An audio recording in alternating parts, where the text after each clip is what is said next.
The other one that consumers get involved in is a Chapter 13. This was lobbied into law by the credit card companies, and as you might imagine, it's not the best deal for consumers. It's a pretty good deal for credit card companies. And the idea behind a 13 is you don't get discharged from your debt immediately or automatically. We look at how much monthly income you have, and if your average monthly income exceeds the amount of your monthly living expenses, then we require you to make a monthly payment to the bankruptcy trustee in an amount equal to that excess of income over expenses. And you have to make that monthly payment every month for a period of either 3 years if you're low income or 5 years if you're higher income. And if you make it to the end of the payment program, then if you still, not all of your debt's been paid off, you still owe some additional unsecured debt, you get released from the rest of that debt. You get discharged from the balance of the debt. But at least the creditors got paid a little bit of what they were owed, which is what the credit card companies like. Now, Chapter 13s, there's a couple of desirable things about them, and there's a couple of undesirable things about them. You have to make these payments. But probably the most significant thing about Chapter 13s is about 70% of all of the people that file a Chapter 13 don't make it all the way through the payment program successfully, and they end up getting kicked out of the Chapter 13, and at that point they usually get forced to file a Chapter 7 anyway. And the only difference between filing the 7 first and filing it after a 13 is you struggled and suffered to make payments for a year or two, and the credit card companies got a little bit more of their money back before you ended up in a 7 anyway. So because of the 70% failure rate, I do not recommend to my clients that they even attempt to file a Chapter 13. I'm required by law to inform them that it is available to them, but once I explain it to them, they usually don't choose to file it. In fact, there are only 3 circumstances where a Chapter 13, you might as well give it a try. Otherwise, I would say don't bother with it. But there are 3 sets of circumstances where Chapter 13 may be the way for you to go. The first one is if you owe a lot of back taxes. If the tax man is already seizing your assets and he's like the wolves at the door, and you can't make some kind of deal with him, get on some kind of payment plan, they're just grabbing everything you own. If you file a Chapter 13, at least that stops them from taking further seizure steps against you. It doesn't stop them permanently, and it doesn't get you discharged from their debt. As a general rule, taxes are not dischargeable in bankruptcy. But if you're on a 3-year or a 5-year payment plan, during that time period, the IRS is limited to accepting only their portion of that monthly payment, and they can't seize your other assets. And maybe during that time period, you can work out some other kind of payment arrangement with the IRS.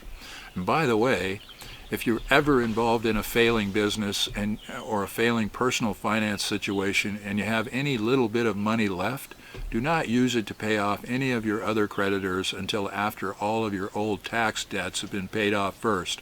Always, always, always pay off the tax man first, because all of your other debts are probably dischargeable in bankruptcy, but usually not the taxes. So get them paid off first. So what are the 3 times when a Chapter 13 might be a good idea? The first one is if you owe a lot of back taxes and the IRS is already hounding you. The second one is if you own a lot of valuable assets. So if you only real estate you own is your home and you don't have too much equity in the home, that is value over and above what's owed on the mortgage, then your home may be exempt in a Chapter 7. What if you have an extra rental property or a vacation cabin at Lake Tahoe? Those things are not exempt, and the bankruptcy trustee will take those from you and sell them if they have value. And so if you want to try to save those, you can't file a Chapter 7. Your only hope is to try to file a Chapter 13. Because here's the good thing about 13s. If you can successfully make it through that payment period, the 3 to 5 year monthly payment thing, the trustee does not take any of your assets. You're allowed to keep all your assets. So you could keep that vacation cabin at Lake Tahoe or that rental property. But you got to be one of the 30% of people that can actually make it all the way through the payment program. So it's a risky venture. But if your only alternative is you're going to lose your valuable asset, then maybe you give it a try.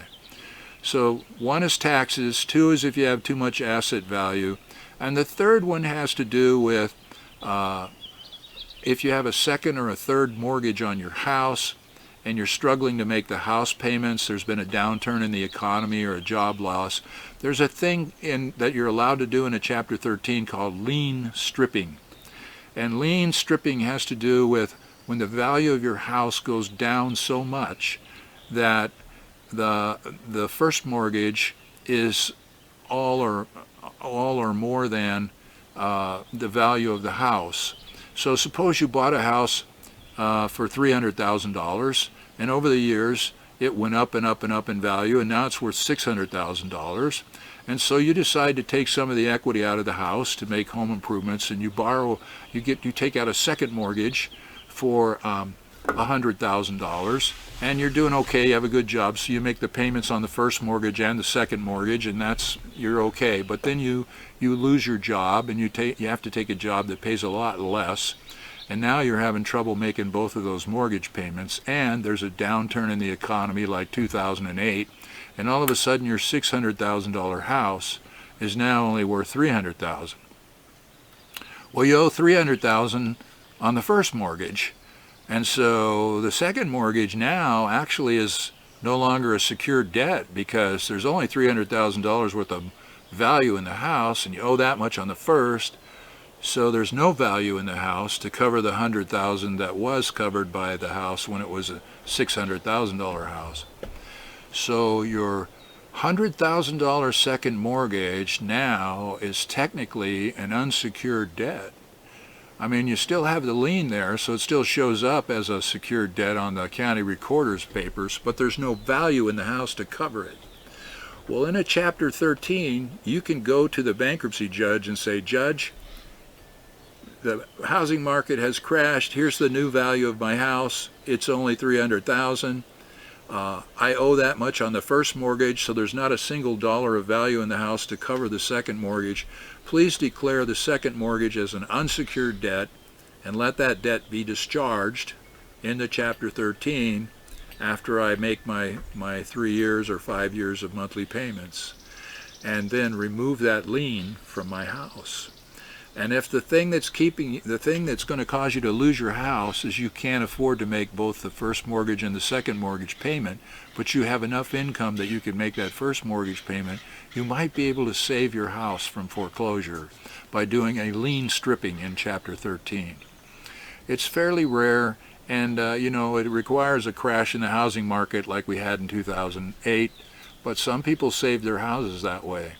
Now, a side note on that, during the crash of 2008, a lot of bankruptcy lawyers looked around and said, wow, I don't understand why they're only allowing the bankruptcy judges to do this lien stripping in Chapter 13s. The lien stripping should apply in Chapter 7s also, because either there's value in the house to cover the lien or there's not, and the lenders exceeded all reasonable lending standards when they made these crazy loans in the first place. And so give the Chapter 7 bankruptcy judge the same power that he has when he's doing Chapter 13s. Give him the power to strip liens and let homeowners save their houses. We could have saved thousands of American homeowners' houses if the judges would have been allowed by the Congress to extend lien stripping from Chapter 13s to Chapter 7s, where people had lost their jobs and they couldn't do Chapter 13s. But the banking lobby has more control over what Congress does than you and I do, and the Congress just really doesn't care enough about you, the modern American middle-class homeowner. And so they refused to let the Chapter 7 bankruptcy lawyers save thousands of American middle-class homeowners' homes in spite of grossly excessive lending practices by banks.